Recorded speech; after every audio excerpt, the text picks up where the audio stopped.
questions answered at the White House. Altitudes were considerably lower than the Chinese high-altitude balloon. After 4 unmanned aircrafts are shot down.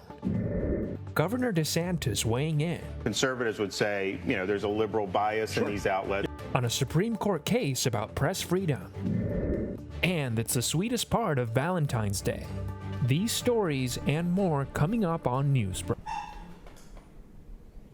Hello, South Florida. I'm Halwa Ezel. I'm Kelly Sanchez. Today is Tuesday, February 14th, 2023. Live from the FIU Lee Kaplan School of Journalism and Media, this is SFMN Newsbreak. They say that tougher gun laws do not decrease gun violence. We call BS!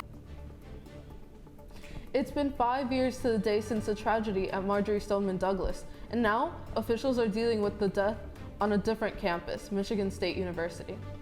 Mourning today at Michigan State University after a shooting that left 3 dead and 5 more critically injured. It was last night on campus in Lansing, Michigan. The shooter was a 43-year-old man with no affiliation to the university, who was later found dead nearby. Police say he took his own life. Students across the university were told to shelter in place, but panicked when they heard gunshots. It's terrifying, man. It really is. We don't know what to do at all. We're just listening to the police scanners, hoping for the best. You never think it's going to happen until it actually happens. You think you're safe. And then we all thought we were safe on the second floor in the cafeteria, but obviously we weren't. We were told to evacuate. We all ran out. It was terrifying. It was pretty scary. No word yet on motive. Classes and activities on the MSU campus are canceled for the next 48 hours as police are continuing their investigation. It's been almost 5 months since Hurricane Ian hit Southwest Florida, and this morning, victims are still struggling. Since it devastated the state last September, victims are still waiting to receive the help they need from FEMA. Many homeowners are living in difficult conditions. Some are even living in tents. FEMA says they are working to fulfill the needs of the victims. After a Chinese surveillance balloon was destroyed off the coast of South Carolina, more objects shot down by the U.S. this weekend. Reporter Rachel Costa from our D.C. Bureau has more from the White House.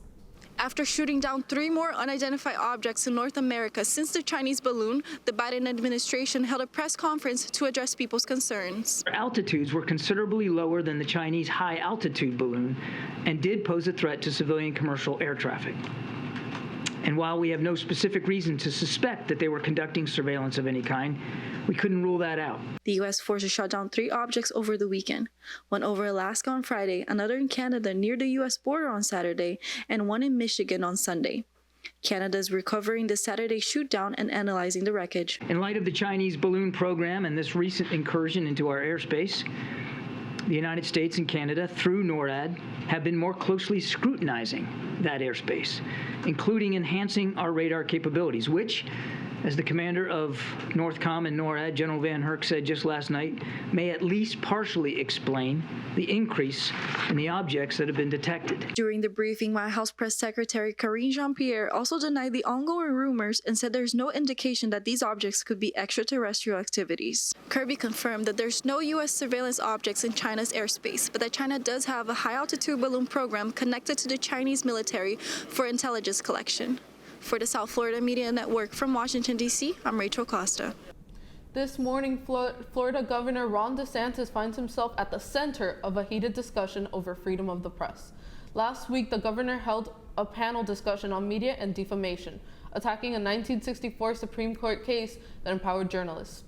D.C. Bureau reporter Sofia Zuniga has more from outside the Supreme Court. Governor Ron DeSantis' live stream included guests who claimed to have been wronged by the media. DeSantis and other Republicans are attacking the 1964 Supreme Court case, the New York Times Company versus Sullivan, which protects the media in defamation cases. I'm just trying to think, I go back, think about 20, 30 years ago. I think conservatives would say, there's a liberal bias in these outlets.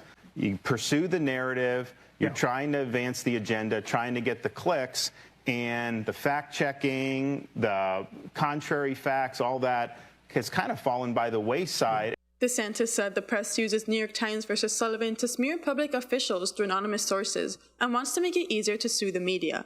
The New York Times Company versus Sullivan case established that plaintiffs must prove there is actual malice when a defendant publishes false information. Supporters of the case's ruling say it ensures government transparency.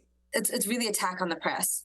If the press is prohibited from reporting on certain things, or if they have a much greater standard, there's a sort of chilling effect on their ability and their desire to publish certain things, particularly when it's the most important and it's about public figures and public officials. Among DeSantis' guests at the panel were Nick Sandmann, who was in a viral video after attending a March for Life, and Libby Locke, a media defamation lawyer who has also pushed for judicial review of the case. The reason for the First Amendment and freedom of the press is to inform the electorate. They are not doing it now. They are agenda-driven and filling the airwaves and people's minds with just rubbish. You know, it's always easy to cast the media as the enemy. And I think DeSantis has done a pretty good job of appealing to what his base wants. And, you know, appearing that he is, you know, kind of fighting for the little people. Two Supreme Court Justices, Clarence Thomas and Neil Gorsuch, have shown interest in revisiting the case, but experts say politicians will find other loopholes if this doesn't happen. Reporting for the South Florida Media Network from Washington, D.C., I'm Sofia Zuniga. A liberal arts college in Central Florida is taking a conservative turn this morning.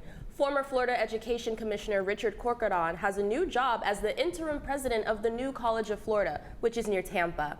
This comes after Governor Ron DeSantis appointed 6 new trustees to make his conservative vision for the college a reality. Corcoran will reportedly make $400,000 more than his predecessor. You can't celebrate love without chocolate. Reporter Leanne Abu-Tarbush takes us to the trendiest spots for some good Valentine's chocolate. Hey guys, I'm Leanne, but today you can call me Willy Wonka because I'm going to be showing you the best chocolate places not only for Valentine's Day, but for all the chocolate lovers out there. So first on the list is Exquisito Chocolates in the iconic Calle Ocho. Exquisito Chocolate source their cocoa beans from 8 different farms in Latin America and the Caribbean using only sugar, no preservatives or additives. Everything they have is also made by hand. Their Valentine's collection ranges from $10 for 3 bonbons to $89 for the bigger chocolate boxes, but they stand out with their unique flavors like the margarita bonbon and their guava bonbon. So the first thing we're gonna try is their Valentine's special, so bonbon. It's margarita bonbon. And what's so special about it is the first layer, it's lemon salt with white chocolate, and the second layer is just tequila. And it's covered with chocolate that's painted with like a tie-dye of blue and pink. It looks so aesthetically pleasing, so I'm so excited to try it. Okay guys, Exquisito Chocolates was great, but now we have other spots we need to check out. Let's go ahead and go to Coral Gables where we're gonna check out Chocolate Fashion. So we're here in Chocolate Fashion located in Miracle Mile. Let's go try it out.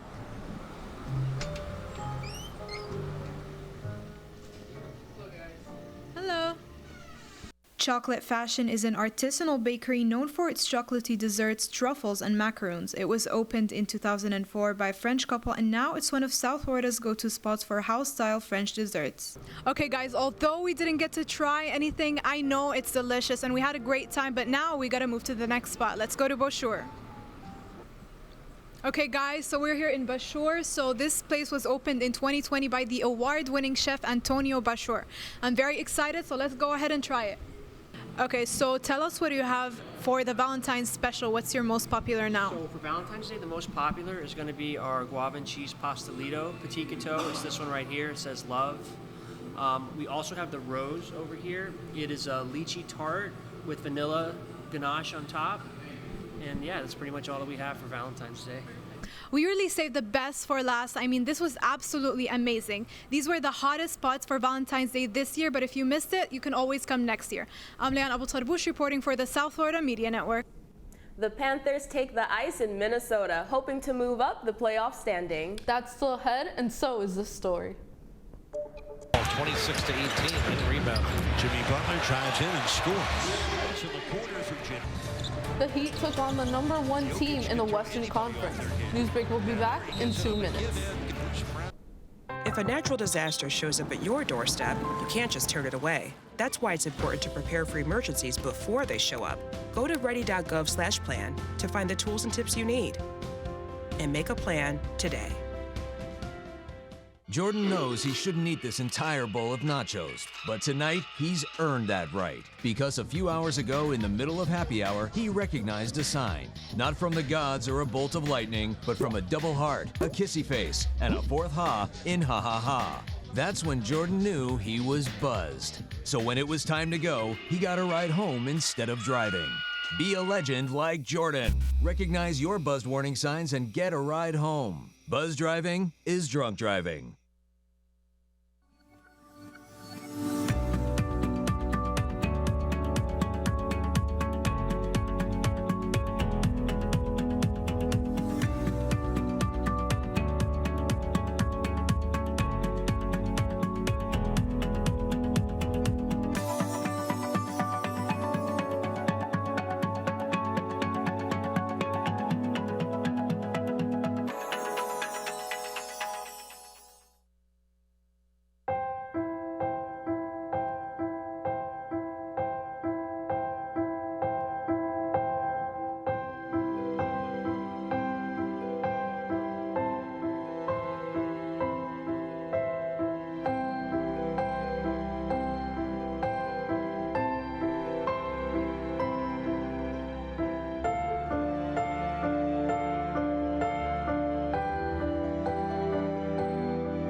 Okay.